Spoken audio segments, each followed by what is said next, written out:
Good morning, everybody. You're watching Finance and Technology Insights with Brian and Eric. I'm your host, Eric Buhrendorf. Along with me, my co-host, Brian Williams. How's it going, Brian? Good. What's happening, Eric? Not much. We're let's see. Today we're episode 26. So right. We shocked the world. They never thought March continues. They didn't think we'd make it. Yeah, we're doing it. Proving all the haters wrong every Tuesday. Exactly. We're filling the content can, as they say. Yeah. What are you up to these days? On the personalized, we're sort of kind of quasi vacation, I guess. Not really, though. We're both set up here, my wife and I, to do work in regular hours. So we are in Mayfield, New York, Southern Adirondacks, which is where my mother is. So he's at Camp Grammy pretty much all day.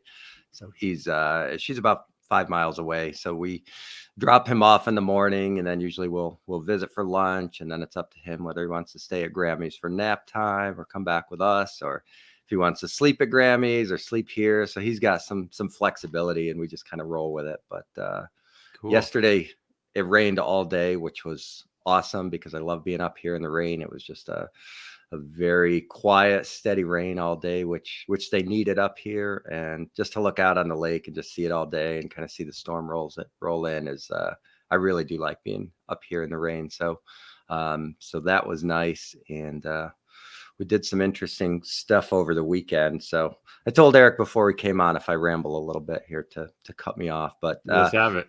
So my grandfather was a forest ranger, a fire tower forest ranger. So in the early 1900s in the Adirondacks, they did the first wave of fire towers. So 1910, they put up some steel towers, and he took the post probably about 42 or 43, maybe a little bit later, probably after World War II. So he would basically go up there, spend the majority of the day at the top of the fire tower with his binoculars looking for smoke, and then phone it in if there was an issue. And then at That's night how that worked. They literally would just spend a day up there monitoring for smoke. Mm-hmm. I mean, it seems so obvious, but I used to ride up in western Massachusetts, my dirt bikes, and we'd come across fire towers all the time. Yeah. And that's what they were doing. People would just hike out there and just kind of occupy a tower. Yeah. And he had and so some of them, depending on where they were and how hard it was to get to and whatever, there were different varying levels of accommodation. Rangers. Yeah. So, some of them were just daily. I mean, if it was a mile away, I mean, sometimes you'd have somebody work a night shift and a day shift, and then they'd swap off or whatever. But this one actually had some primitive, mild accommodations up there. So anyway, so he worked up there while my dad was growing up, and so he'd obviously go up to visit, and you sort of doubled a little bit as a bit of a tour guide, or I don't know what park you call ranger. It, but yeah, park ranger. And so people would visit, and they'd climb the tower, and he'd give them points of interest. This is so and so lake, this is so and so mountain, and that sort of stuff. So there was that component to it too. Do you know how many of those is that federal forest management? Is that with a federal agency or with a state? I believe there was a federal component to it too, because even though they were officially fire towers, to some extent they were. There was a military component too. Obviously, they're looking for these stuff during World War II, but there was a World War II component to it too. So let me see. I'm going to share my screen here. Let me, just because I did. I find it fascinating. So take your time. Yeah. So let me share tab here, because I remember riding up. We were in Granville, Massachusetts, and in Western Massachusetts, and we would see those exact towers all the time. Of course, they were all kind of dilapidated and unused, and but that must be a standard design, because that is exactly what we would see. So this was part of the first wave. There were 10 of these in This picture says circa 1916 to 20. So this was the first wave that came out in 1910. So what happened was in the 70s, they didn't have use for these anymore. And a lot of them were demolished and taken down. And it was part of that whole, 70s, which like architecturally from baseball fields to office buildings, like the whole just was a disaster. And nobody was really thinking about the preservation of them and whatever. But there's been a wave recently to try to restore the ones that happen to be in place. And there's even like a Adirondack Fire Tower like club and different like patches you can get, almost like Boy Scout patches for those who visited everyone and climbed everyone. And you have to, you submit pictures and date and time and all that. So to add to this story, there was a guy in Plattsburgh area, which is very northern New York, northern Adirondacks, who as they were taking taking the fire tower down near him, said, well, I'll take it. Give me all the components. And he basically stored it at his house, all the components to this fire tower. This was your grandfather? No, this was a different guy up in Plattsburgh. Oh, so he kept this fire tower with the idea that sometime he'd re-erect it somewhere or do something with it. And he never did. And he passed away. But there's still this fire tower basically in this guy's garage. So another town ended up reaching out to him or his family and saying, we'll take it, and we're not going to put it back up on top of a mountain, but we're going to put this in a local park. We're going to put this in closer to the lake and kind of so they erected this tower, and so it's this whole story, and they put it back together, and it was almost in like pristine condition. They didn't really have to change much. So that actually just went up a few months ago. So confluence of all this stuff, and I'm a big like fire tower guy, so they put this thing up. So I said to my wife, it's only about half an hour away. Let's go take a look at this fire tower that they just put up. So they didn't do a grand opening. You can't climb it yet, but we went out and we saw the fire tower and whatever. It's cool. And then from there, it's about 20 minutes to where my dad grew up, and they have a museum there that's, it's open like on the weekends, like 1 to 4. It's just a tiny thing. So we ended up going there. Oh, that's me, sir. Oh, yeah. Sorry. So let me share mine back here.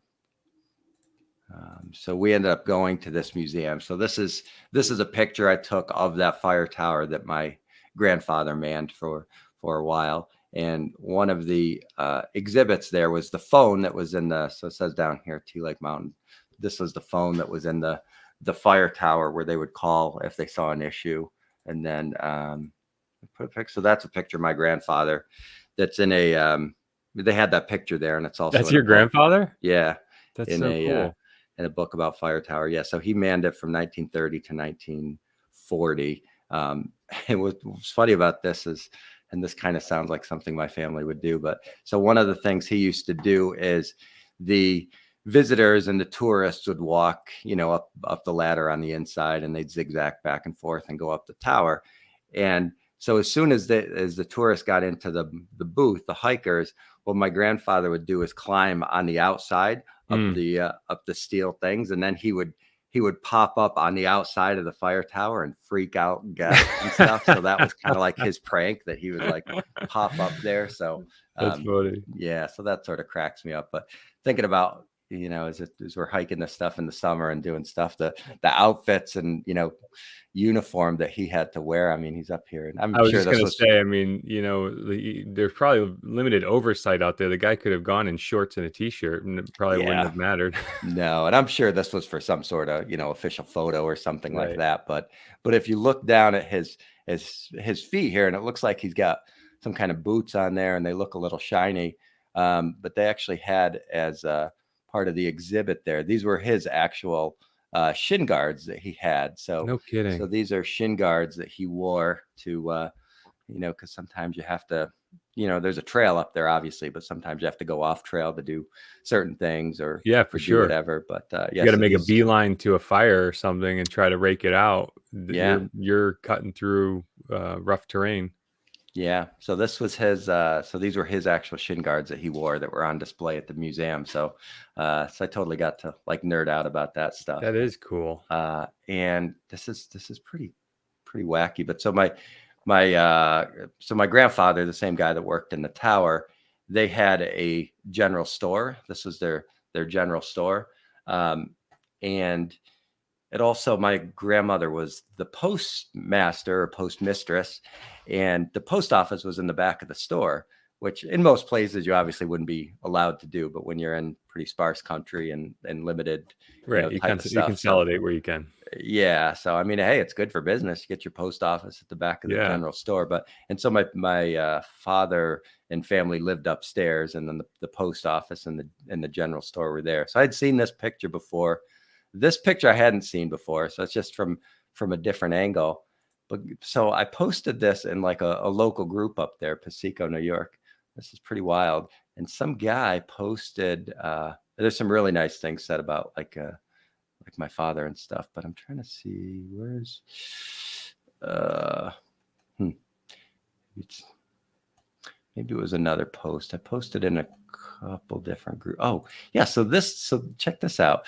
This is a guy who was, as a young man, visited there to get comics and stuff, and he had actually drawn a picture of my dad and his parents' store, like, because it was so important to him as That's a kid. so He and his buddies crazy. used to ride their bike there to the Look at those Pasico General banana Store. seats. I know, I know. So he posted this picture, and he's like, "Oh yeah, I have this drawing that I did to, of some of the stuff that was important to my youth, and this is me and my buddies, drinking soda, reading our comics, and riding our bikes through Dad's store." So, Oh my God, that's awesome. so yeah, so that was pretty cool to, somebody posted something like that, and yeah, so that stuff's always neat when you, That's very cool. yeah, uh, yeah, pretty neat. So anyway, so that was my weekend, and just posting it, uh, when you do things like that, you're gonna get people like, oh, or, we're assuming somebody said, I'm assuming you're related to Pasico Williams family. So I said, yeah, Tim was my father. Somebody said, I worked for your dad for 2 summers at the store when I was in college in the 60s. He would go to Utica twice a week to get fresh meat and vegetables to sell. I knew your grandma, who was, of course, the postmistress. They had a small area in the store with a small barred window where she sold stamps, gave out mail, and accepted packages. The staircase to the left, which you can see better in that guy's drawing, led upstairs to the family living space. Tim, which was my father, was a special man, soft spoken, and a real gentleman. When did he pass? So that was just kind of cool, just to That so to, is so to cool. follow that whole cycle of, I end up watching this video about this fire tower being re-erected. So I go up to see that, loop over, link to this museum that's got our own sort of fire tower linkage history, post the pictures, and then kind of have full circle to people posting comments about The my thread father. that you So just pulled, that was yeah, amazing.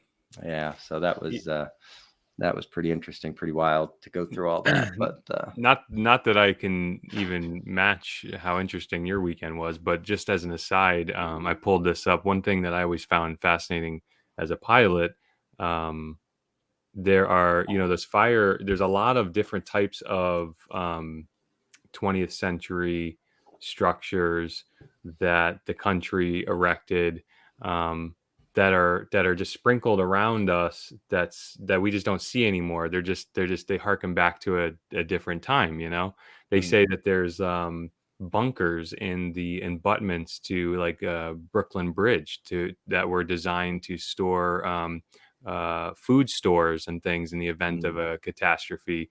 And so many people don't know about them, and I saw a special on that. Well, another one of those things is, in the first half of the 1900s, they, when America took flight, and the humans took flight, I guess. They started this these air route services, and it was a pretty special deal. And this was pre navigation, where they were literally flying by sight. And so what the government did was they put actual big arrows mm, all over the ground, So the pilots that were flying these mail routes would look down, and I'm trying to get one kind of from a pilot's vantage point. Look at that. Oh yeah, look at that. So they scattered this all over the country. Imagine starting in New York and Wow. just following arrows on the ground. Oh my God. Can you imagine? And there's a really rich history between these arrows, and of course a lot of them have been taken up, especially in urban areas. You But if sure? as soon as you get out past the Midwest or whatever, they're just still there because there's just no reason to pull them up. And sometimes they get colored by the locals, and sometimes integrated into a park. I'm really trying to get here's some bird's eye view ones. So anyways, That's really neat. yeah, when I learned of these, I was like, and then a lot of them had towers. A lot of them, the boxes at the squares were struck they were bases for light towers, and there were attendants that would attend to these structures. So I just when you point out those fire towers, because as a kid I remember riding my dirt bike through the woods and coming across those old fire towers. Yeah. And so it's just amazing.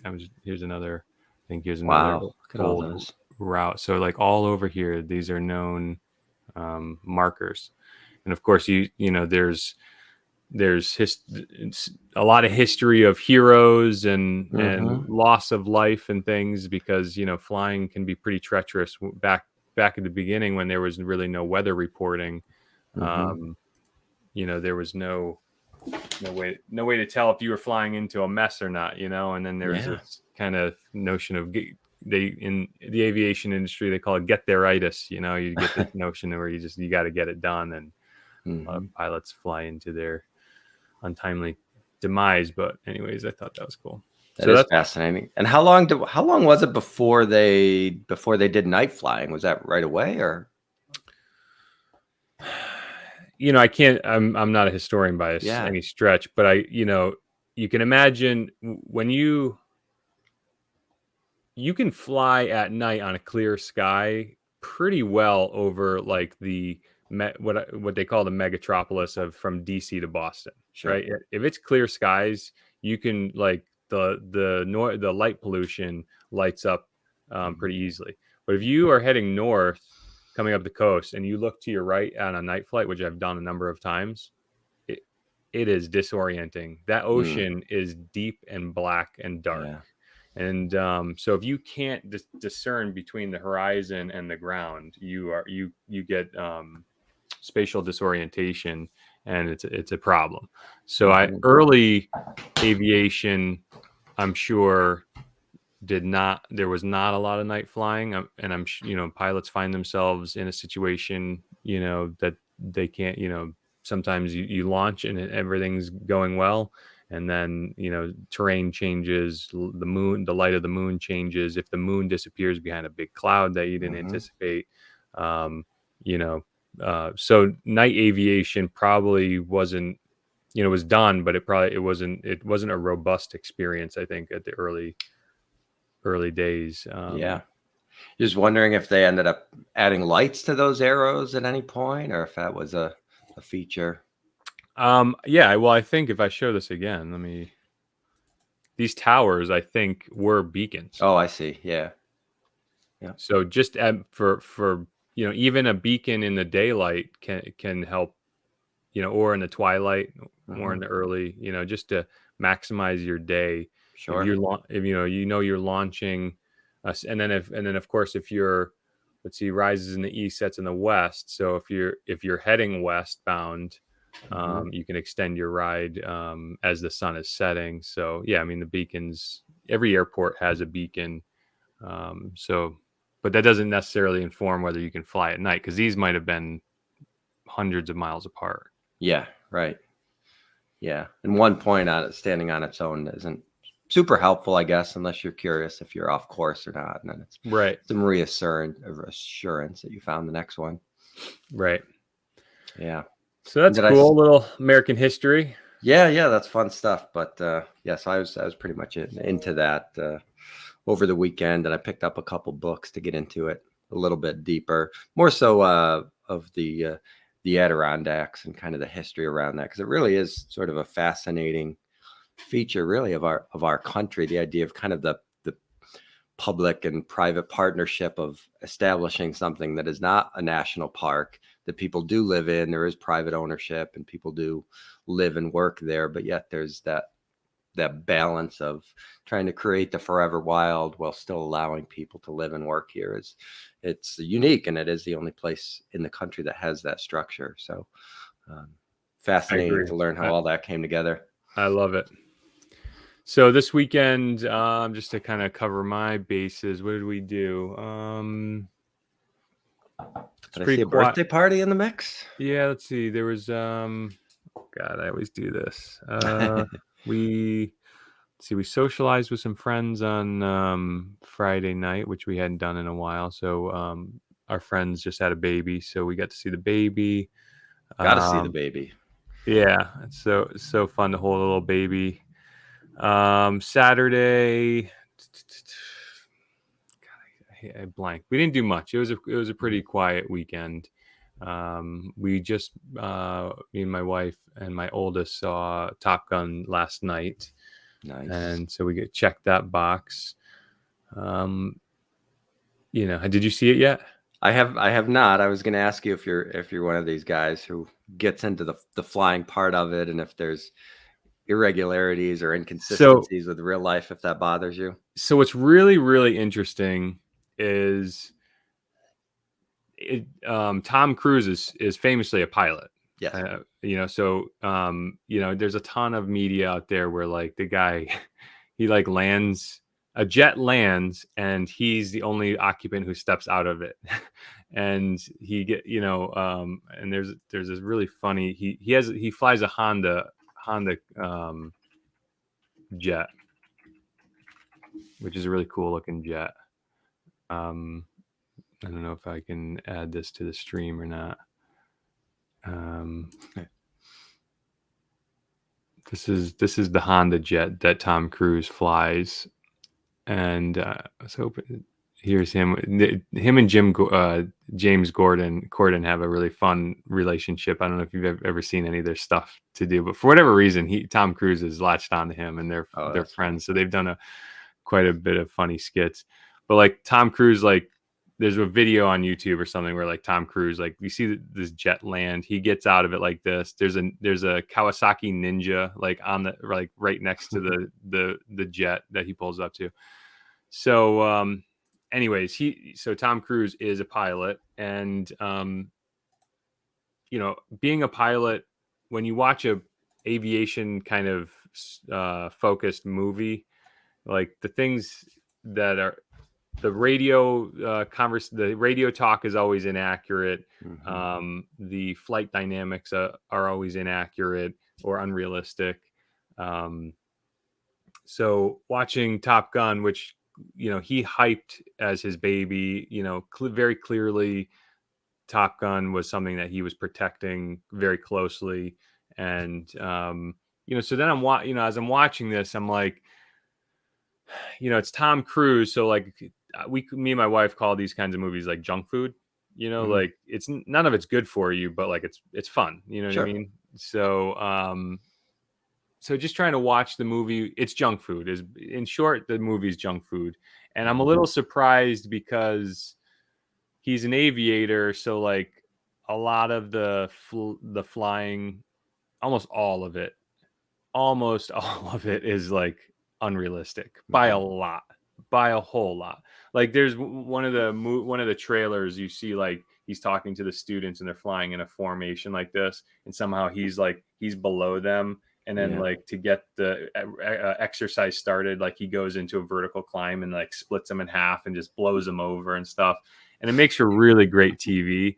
But like, what are these jets worth? Like 50 million a pop or something? Like it's just would never happen. Not even by a lot. You know what I mean? Right. So I'm a little surprised that he wasn't more he wasn't more creative in the flying sequences that would be realistic, so Okay. that he could have a little more pride. So he kind of went like full Mission Impossible on the cinematography of the flying. I mean, even to like that, like, I don't know, did you watch any of the trailers? A little bit, yeah. So like there's one maneuver where they're trying to get into a canyon, and so like they're flying up and then they go into a vertical an inverted like dive like this to get into it, and then you roll over. Like you can do that move, but they're like, we're going to do it at 100 feet AGL above ground level, and you know, if you like, the suspense was all built up and you're like, I don't know, and then we're going to pull 10 G's and we're going to bend the airframes. It's like, I don't know, like it just Yeah. it was a little weak. But then there was like a lot of the, so they did have some of the radio conversation, like you could tell was accurate. Like, so Hmm. when you, before you take off in a plane at a towered airport, you have to get what's called the ATIS, which is the, I forgot what the acronym stands for, Automated Terminal Information System, which is like a designated frequency that you tune to pick up the published landing and departing, the active runway, the weather, and the altimeter setting. So you need all of that information, and in some cases, if there's any NOTAMs, which are notice to airmen, to see if any taxiways are closed or whatever like that. So he actually picks up the ATIS in the movie, you know, and like every pilot was like, nice. So he like a little sprinkling of like, it's real, you know, it's a little, we're real pilots doing this, but like it was total junk food. All right. Well, that's good to know. But it didn't ruin the movie for you in any way. No, I mean, I tried to not have a really critical eye. I think the way that they integrated, so Val Kilmer got really sick over the past 5 years, I guess. Did you know that? Yeah. So he's really unwell looking. I guess he's healthy now, but just from the cancer and stuff, like it kind of took its toll on him physically. So he just looks really unwell. I'm surprised they clearly worked on him to make him look good, but the way that they like integrated him into the movie was like, it just felt a little forced. You know, Kelly McGillis wasn't in it either, so like they could have just wrote him around the story a little bit differently. Yeah. So I don't know. I'm a critic at heart, but only for the love of the game. You know, Yeah, sure. not to hate on it. I'm not a hater. I'm a lover. So Right. definitely worth seeing, and we'll see it. We'll watch it again when it comes on streaming and stuff like that. And, yeah. So that was my next question. Is it worth seeing in the theater? Do you need to feel the sound, or are you good at home? I'm not an audiophile, so like I never need to go to the movie theater for the movie theater. We go to the movies. I've always gone to the movies more for an activity to do. I don't need the movie theater. Like I'm not a big audio video file. You know what I mean? So like the quality of the screen and the sound. In fact, I find most movie theaters to be too loud. Right. Yeah, we talked about that. Yeah, and we took the kids when we went to Florida a few weeks ago to see Lightyear, and my 5-year-old was like, she wanted to leave the theater, and so then we went to see Minions a few weeks ago after that, and we brought earmuffs for the 5-year-old. You know, and she appreciated that, and I'm almost like, I would almost wear earmuffs at a theater. So, and like when I go to concerts and stuff, like I don't want to stand in front of the speaker, and like I'm not that guy. I want to be in the middle, like farthest away from the loud noise, right? The chaos. Yeah. They adjust the theater volume based on the number of patrons they have in the seats, if that matters. Do they? I don't know. I'm just asking. I wonder. Yeah, I mean the flesh bags that fill the room, like I'm sure there's an acoustic calculus there, so you may actually have to modulate the music or the volume to some degree. But yeah, I don't know. Sometimes the minimum wage, I feel like it's like sometimes the minimum wage workers up there that are hitting the play button and then just turning it up. You know, sometimes I feel like it's like, you know, a couple times, like when we went to see Lightyear, like I looked at my sister, even my sister was like, this is kind of ridiculous, you know? So we kind of grinned and bared it. Right. But it was like, one little half measure away from just going to talk to the manager. Like, can you just turn that down? Yeah, I know. We try really hard not to be that people. The theaters are struggling. They probably view that as part of the experience or whatever. So they probably overdo it. That's what we do. We overdo things, right? The other thing too is we never go on opening weekends. Every time we go to a movie theater, the place looks like it's about to go out of business. But yeah, I know. That's partly because we never go on opening weekend or weekends. We always wait for the groundswell to clear before we go. I always want to be in the back center of the auditorium. I never want to be in the front corner looking up like this, Right. We started going to Hartford, the one down in I always forget what it is. What, Front Street? I think it's Front Street where the Science Center is. Yeah. And there's a really fun barbecue place there called Bears. Okay. So the venue is pretty nice and clean, and the seating is pretty nice. So that's where we've been going. If West Hartford isn't showing it. Yeah, we've gone to Plainville the last couple times, although we have a theater in Southington. Actually, no, I think we did go to Southington last time, but usually we go to Plainville. It's a little bit nicer there. Yeah, we'd go to Plainville once in a while, but I got like a real how do I say this so tastefully?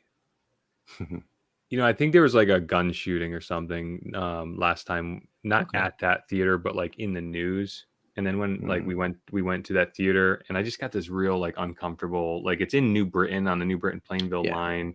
And let's face it, New Britain can have some challenges when it comes to public safety. And so I don't know, I get a weird vibe with that place. It's fine when it's fine, but I just if a group, I just feel like it's one weekend away from a headline saying a group of teenagers came through there and just did they do it at West Farms Mall, for God's sakes. Yeah. Sometimes you get these rash of teenagers in there that will just start chaos. And I just feel like that place might be just a tinderbox of that. I know. Yeah, it's scary stuff. The malls, the movie theaters, because it is so. I mean, it's different in that the malls are obviously more wide open, but you're sort of in a way trapped with the movie theater, and it's dark, and it's you can't see what's going on in there. Yeah, exactly. That's exactly where my head's at with that. Yeah. So, anyways, moving us along. If you're still watching, you're watching Finance and Technology Insights. I'm the CEO of EVERNET Consulting, and I have with me my partner, Brian Williams of Northshire Consulting. We do have some websites and stuff. Here's Brian's website, Northshire Consulting.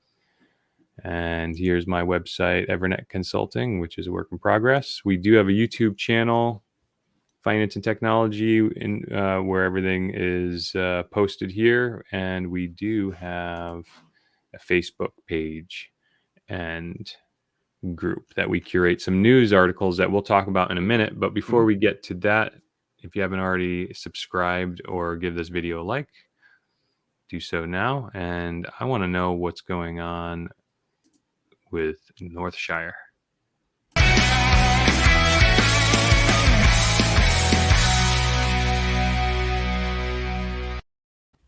I love that. I hear it so much now. I feel like I heard it somewhere else, but it's probably just here last week. It's starting to sound so familiar. It's catchy. Did we get that from somewhere? Are we stealing somebody else's thing? Is that open license? I hope. And yeah. YouTube would have bounced it if it wasn't. I think I might actually got it from YouTube.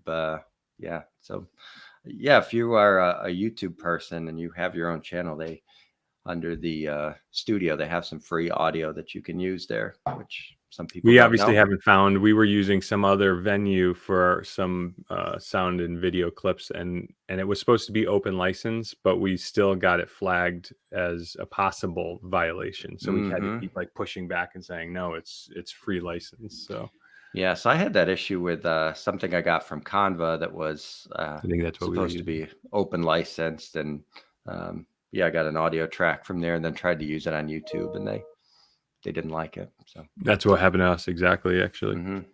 Yeah. So what's going on in business? Anything? Oh, business wise, I mean, just enjoying the fact that to be mobile and to be on the road, I think is nice, and to be able to pop up anywhere. It's good. Still working on some collaborations with some other advisors, which is which is pretty fun. I like that. Planning some in-person events in the fall, both on my side and in those in-person collaborations. Doing a lot around the state-sponsored, state mandate retirement program. So the first deadline just passed June 30th, then for 100 or more employees. So most businesses with 100 or more employees probably had retirement plans anyway. So I don't feel like that was a big deadline, but it's going to be 25, 26 employees to 99. The deadline's October 31st. So I think things will be relatively calm in the summer, but from Labor Day on, I mean, it doesn't take much to get to 25 employees, especially restaurants and things like that when you start factoring everybody in. So so a little bit more content around that. I know the state is doing their own thing, which I've had some issues with and challenged them a little bit, because one of the frustrating things is they're not bound to the same regulatory environment that we are. So I've seen it advertised in a couple different places as free, which bothers me, which is dumb anyway, because nobody's going to believe that it's free, but it just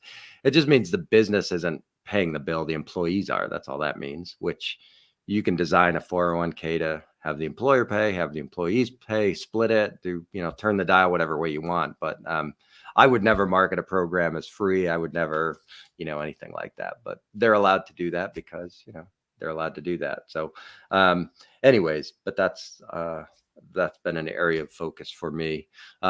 Still doing some my own content, little mini podcast, and doing some longer stuff. I recorded a nice piece with the Community Foundation of Greater New Britain, which is a local nonprofit here, but they're the Community Foundation aspect is carries throughout different communities. I guess there's about 175 of them. A lot of them are more New England based. In Connecticut, we've probably got 5 or 6, but a couple things that have changed over the years is most people think, you make your money, you die, and then you leave your money but that's really not the new model. And there's so many more different ways to build in more active giving. That model never made sense to me. It's like, give it now while you can enjoy it. It's like to see the fruits of your labor, and also to be able to give a little bit, along the way.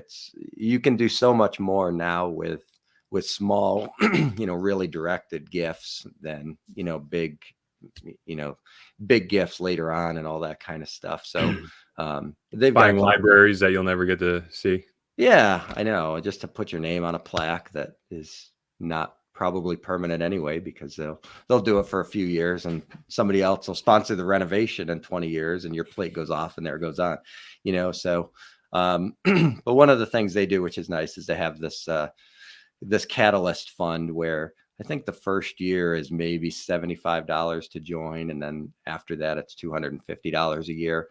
But they bring this group of, I think they're up to about 80 people now. So you figure either 75 or mostly $250 from 80 people. And then they have this pot of money, and they do 3 or 4 different, they listen to 3 or 4 different presentations and then vote as an 80-person group where the sum total of their contributions go to. So you have the ability as a group of really small people for relatively small amounts to make a big impact on a program. So that's grown over the years. So that's something small that they do that is fairly interesting. So a lot of the community foundations are doing that. The other thing they'll do is they'll support other groups, other endeavors, other nonprofits where, it can be kind of a pain to start a nonprofit and, what do I do next? Filings, and how do I handle the money stuff? So they'll be the fiscal agent, basically handle all the money stuff behind the scenes. And then just you keep it your branding and all that kind of stuff. So it was a good conversation with them. I thought it was important for my audience too, because we talk about all these things about, growing your money, but what are you going to do with it that has purpose, either for yourself or somebody else? So to bring them sort of in the mix and have that conversation was productive. So so that's my last 7 days. Let's see what's going on in the world of EVERNET.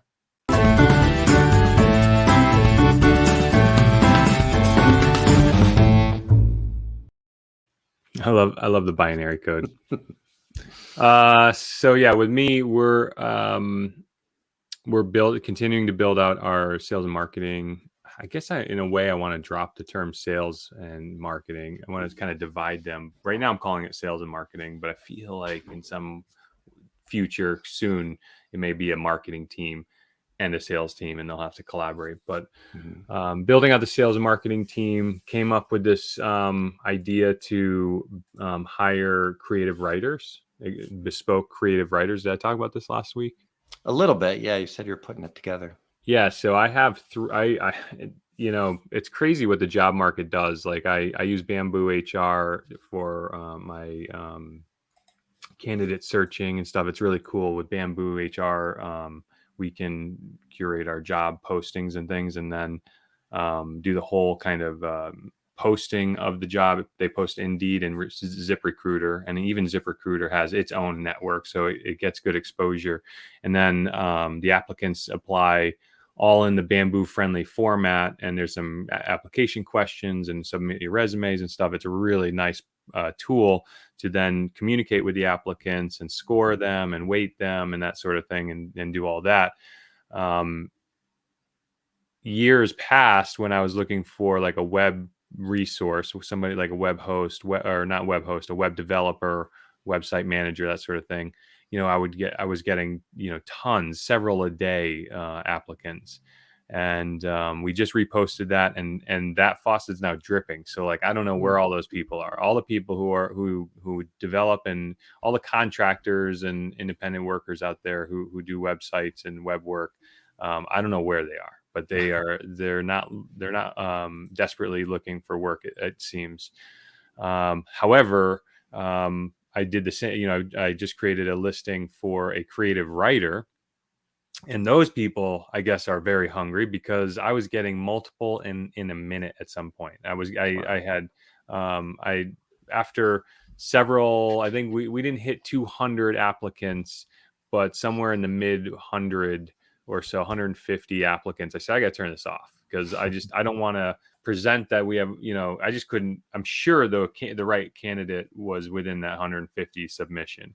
So I didn't want to misrepresent the need for the position. So I finally turned it off.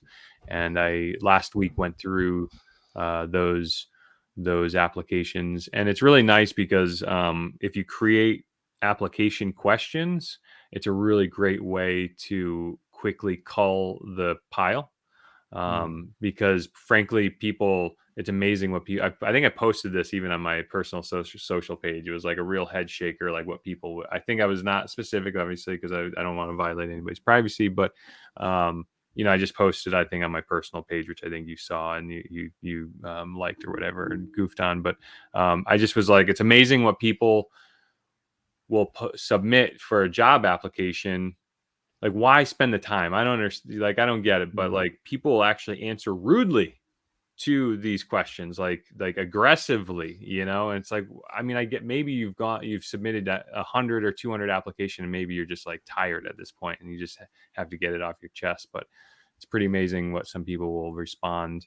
Like literally the last question always is like in plain, I always like to use real speak when speaking to employees and contractors and business and stuff. And I just said, the last question is like, we're looking for an independent, creative resource who loves writing, who loves what they do. Are you this person? Like, a lot of people answer no. Okay. Yeah. Like, resumes there. I know who you are. You're telling me who you are. There's a couple writing sample requests before that question. You maybe blew off the writing questions, or maybe produced one writing sample, or like a couple people were like snarky all the way through the writing samples, and then like, no, it's like, I just don't know what's going on with people these days, but I just thought it was funny. But the questions are a great way to see like who really does want to be a part of your organization. So when you ask somebody a question, like, and they give you a well thought out, it's heartbreaking actually to see so many good responses. And you're like, geez, I wish I could hire all of you. And I ended up hiring 3. Wow. So I took on 3. They're in contractor status. but three great applicants, and there were more. There were a lot more. Like I said, when you have 150 submissions before you turned off the fire hose, there's always good people in that. I just wish I was getting that out of the web resources. I did post Mhm. something on LinkedIn in plain speak. I said, "Hey, I'm looking for a web developer," and unfortunately, I'm getting flooded by offshore resources, Uh, and I just don't want to build a team of people offshore right now. right. It's a pain in the ass because of the time zone alone. Like Mhm. if you're, it's we do have a couple West Coast resources, and even that imposes some challenges. Just from a time collaboration standpoint. Yeah. So that's what we're doing. And I'm in the summer, so like my operation and service side of the company and the business administration, the accountant, I like thankfully like the core of our business is running really well without my direct day-to-day input. Mhm. But the sales and marketing department and function of this business of our business is like the last thing that I'm building out. And Mhm. so like I'm the single point of failure for the development, and it's really unfortunate because and being the pandemic was like problem one, and now we're in the summer. So Mhm.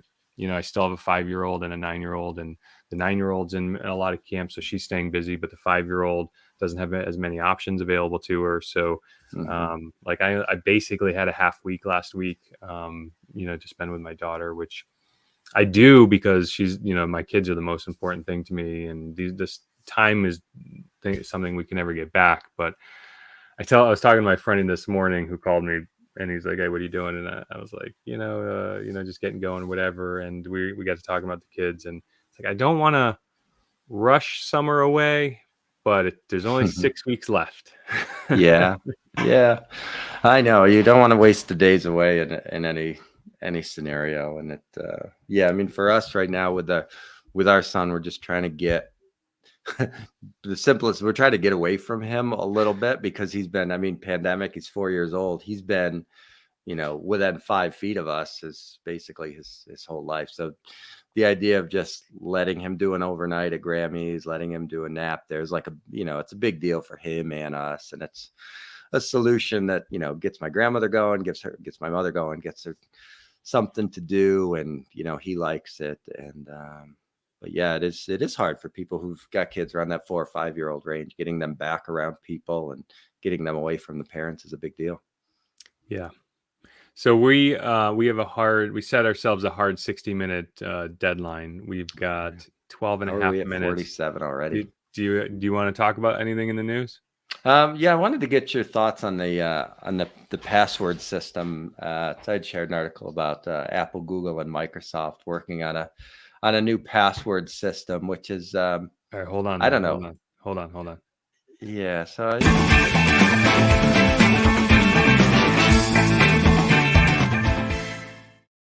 I'm not going to forgot all waste about these. You that. you you spent a lot of time on Man, these things. I don't want to waste them. I know I forgot about that third one there. Man, how did I miss that? All right, what do you Um, got?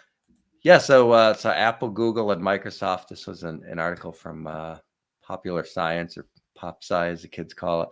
Apple, Google, and Microsoft team up for new password-free technology, and I guess the idea is obviously get away from passwords, even get away from two-factor, but where it's going to be a single point that's connected to your devices. So once you log into your device with your passcode, your face, your fingerprint, whatever, from there, that will, make it login free from here on out. I'm not sure how I feel about that. Obviously, people working Well, on this are far smarter than I am, but so all this is really it's still multi-factor authentication. Let's be clear on that. So all they're doing is they're building a standard that they can all collaborate on. mhm, Microsoft or Google and Apple control the handset market. So it's really Apple and Google, and Microsoft is a power player because they have huge cloud infrastructure application. They've got the operating system on the Windows operating mhm, system. So let me just say that I guess Apple and Google control the handset market. Apple and Microsoft control the desktop market. So these three powerhouses, American powerhouses, are working together to make essentially multi-factor authentication. The term the techno-lights like to use is frictionless.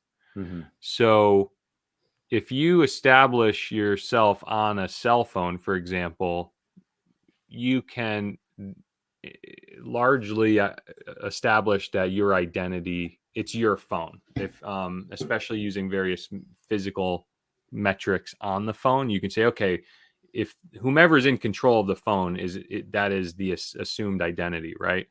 So then if you log into your Windows PC, your Apple PC, maybe even your Google Chromebook, or any of those respective companies like cloud services, Work, Azure, whatever, and you go through whatever their registration process to say like, okay, I've got my phone, I'm going to log into my user account on my Windows computer, and Windows might prompt up and say, okay, register your phone as your second identity, your second factor, and then they'll have some process, maybe a QR code or whatever. So basically now they're saying it's still multi-factor. It's just less app driven. It's less technical. It's less. They're really trying to lower the bar for the configuration and setup. Like I talked about this in weeks past, how like multi-factor right now is not like uniformly administered. If you go to Facebook and try to set up your multi-factor authentication on Facebook, and then you try to do it on Twitter and you try to do it on Google or Microsoft, like the experience is different, and you have to go do it, and you have to interpret it. So what they're just trying to do is like, hey, let's just build a standard built around the cell phone, built around our respective operating systems, and like let's make it frictionless. Well, hopefully it works, and it's good for everybody. I mean, for most people who are using some sort of password manager, it kind of feels like we're almost at what you described anyway. So when I log into my phone and log into my password manager on my phone, everything I use for the rest of the day says, do you want to invoke your password manager and what's stored there? And you hit yes, and then it pre-fills it. So sort of feels like that type of experience. But again, they're trying to make it passwordless too. Right. So like there's biometrics now on the phone. So your thumbprint and your face is now biometric. One thing that bugs me is you still need to remember your code on your phone. So like if the phone restarts for whatever reason, an update or power failure or whatever, like on an iPhone, we still have to start the session on the phone with the code. You have an Android, right? Yeah, we have the same thing. Yeah, anytime it's totally powered down or restart, you have to use the code to start. But then and then subsequent sessions, can you use your biometric? Correct. Yeah. So like that, I'm hoping goes away. I'm hoping they solve that somehow, because it still is like, if we're going to password free technology, then like don't have an asterisk and they're like, oh, but when you reboot, you have to use your code. Like just make my biometric my code. You know what I mean? Like why is that? And I can breathe fire about how like, on my on all the iDevices floating around this house, every kid has an iPad.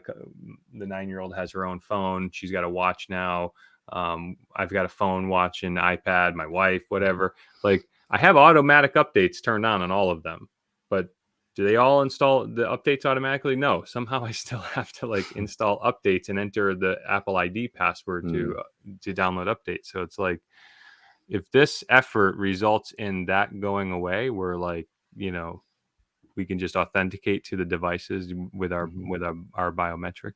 Does that speak to your concern, or did I talk over you on what you? No, I didn't necessarily have a concern. I just thought it was interesting that they're moving in that direction. I know that's a huge issue, especially for some older folks. It's the password stuff, and it's amazing how much time I spend in my day like resetting stuff or trying to do things for people that's related to that. I don't mind. You're helping them out. You're doing your job and you're providing a service, but it's and then you'll get the doomsdayers or the conspiracy theory people that are like, oh, great. Now Apple's going to have my biometrics. Now Apple's going to have my fingerprint. They're going to, store it on their database. What are they going to do with it? Now Apple's going to have a, complete outline of my face and my irises. And what are they going to do with it? And can it be hacked and stolen? Is my fingerprint going to be reproduced to put on the trigger of a gun in a shooting and somewhere? So all that sort of stuff.